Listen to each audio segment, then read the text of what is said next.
বন্ধুরা, আজকে আমি চলে আসলাম চন্দ্রিমা উদ্যান বা জিয়া উদ্যানে। আজকে আমরা চন্দ্রিমা উদ্যান বা জিয়া উদ্যান সম্পর্কে বিস্তারিত জানব ও ঘুরে দেখব। প্রথম দিকে এই উদ্যানের নামকরণ করা হয়েছিল চন্দ্রিমা উদ্যান।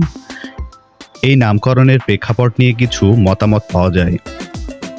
কারো কারো মতে এখানে চন্দ্রিমা নামের একজন ব্যক্তির বাড়ি ছিল, সেখান থেকে এই নামের উৎপত্তি।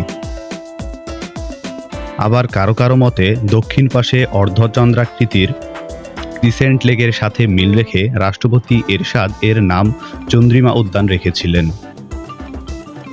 দীর্ঘদিন ধরে একে গবাদি পশুর খামার, খাস জমি এবং চাষাবাদের জমি হিসেবে ব্যবহার করা হয়েছে।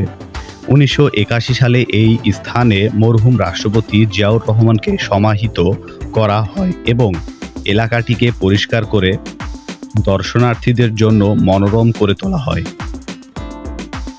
পরবর্তী সময়ে মরহুম জিয়াউর রহমানের স্ত্রী বেগম খালেদা জিয়া বাংলাদেশের প্রধানমন্ত্রী হলে চন্দ্রিমা উদ্যানের নাম পরিবর্তন করে একে জিয়া উদ্যান নামকরণ করেন।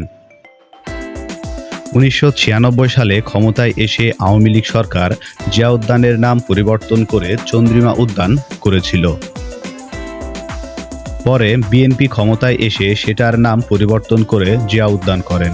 বর্তমানে আওয়ামী লীগ সরকার আবার নাম পরিবর্তন করে চন্দ্রিমা উদ্যান রেখেছে। এখন এই স্থানটি কারো কাছে চন্দ্রিমা উদ্যান, আবার কারো কাছে জিয়া উদ্যান নামে পরিচিত।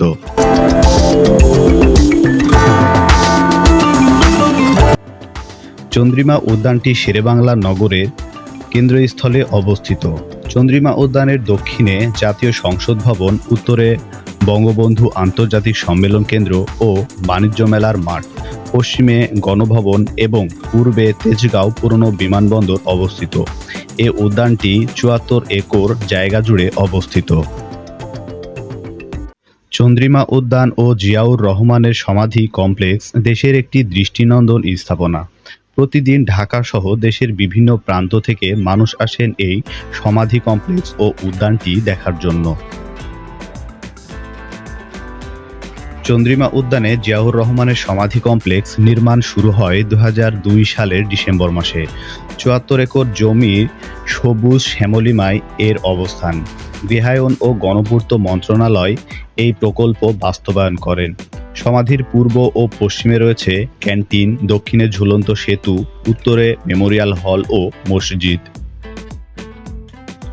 জিয়াউর রহমানের সমাধির দক্ষিণ পাশে ক্রিসেন্ট লেক অবস্থিত। এটি বাঁকা চাঁদের মতো দেখতে বিধায় ক্রিসেন্ট লেক নামকরণ করা হয়েছে। এটির দক্ষিণ পাশে চমৎকার করে সিঁড়ি তৈরি করে রাখা হয়েছে ও দর্শনার্থীদের বসার জন্য জায়গা করা হয়েছে। এখন আমরা দাঁড়িয়ে আছি চন্দ্রিমা উদ্যানে অবস্থিত মসজিদের ওপরে। এখানে ঘুরতে আসা মুসল্লিদের জন্য রয়েছে নামাজের সুব্যবস্থা। মসজিদের ছাদ থেকে চন্দ্রিমা উদ্যান দেখতে খুবই সুন্দর লাগে। ভেতরে প্রবেশের জন্য লেকের মাঝখান দিয়ে তৈরি করা হয়েছে এই মনোরম ঝুলন্ত সেতু। ক্রিসেন্ট লেকের মাঝে ঝুলন্ত সেতুর দুটি পাশে দুটি ফোয়ারা রয়েছে। সন্ধ্যার পর ফোয়ারাগুলো চালু করা হলে এক নয়নাভিরাম দৃশ্যের অবতারণা ঘটে। নয়নাভিরাম এই প্রকল্প বাস্তবায়নে ব্যয় হয়েছিল 35 কোটি টাকা। জাতীয় সংসদের স্থপতি লুই আইকানের মাস্টার প্ল্যান নকশার সঙ্গে সামঞ্জস্য রেখে চন্দ্রিমা উদ্যানের আধুনিকায়ন করা হয়েছিল। 2004 সালে 7 নভেম্বর ব্রিজটি উদ্বোধন করেন তৎকালীন রাষ্ট্রপতি ইয়াজউদ্দিন আহমেদ ও প্রধানমন্ত্রী বেগম খালেদা জিয়া। বিদেশ থেকে আমদানি করা গ্লাসের নাম টেম্পার্ড গ্লাস, যেটি 31 মিলিমিটার পুরু। ব্রিজটি 200 টনের বেশি ওজন নিতে সক্ষম। সেতুর ওপরে মাঝখানে রয়েছে কৌণিক রঙিন আলোর বিচ্ছুরণ। দেশের প্রতিটি অন্ধকার কোণায় আলো ছড়িয়ে দেওয়াই এর মূল থিম। আমি এখন দাঁড়িয়ে আছি শরীরচর্চা উদ্যানে। প্রতিদিন প্রভাতবেলা ভোর 5টা থেকে সকাল 8টা পর্যন্ত এখানে চলে বিভিন্ন দলে ভাগ হয়ে গ্রুপ ভিত্তিক শরীরচর্চা। এছাড়া আছে বাচ্চাদের জন্য স্কেচিং শেখার সুব্যবস্থা। তৎকালীন রাষ্ট্রপতি ও বিএনপির প্রতিষ্ঠাতা জিয়াউর রহমান ১৯৮১ সালে ৩০শে মে ভোররাতে চট্টগ্রাম সার্কিট হাউসে নিহত হন। পরদিন তার লাশ চট্টগ্রাম থেকে ১৭ মাইল দূরে রাঙ্গুনিয়া ইঞ্জিনিয়ারিং কলেজের পাহাড়ের পাদদেশে বা ঢালুতে দাফন করা হয়।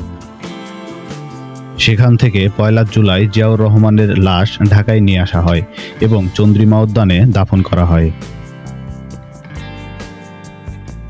উদ্যানের সার্বিক নিরাপত্তা ব্যবস্থার দায়িত্বে রয়েছেন ২২ জন আনসারের একটি দল এবং কিছু পুলিশ সদস্য।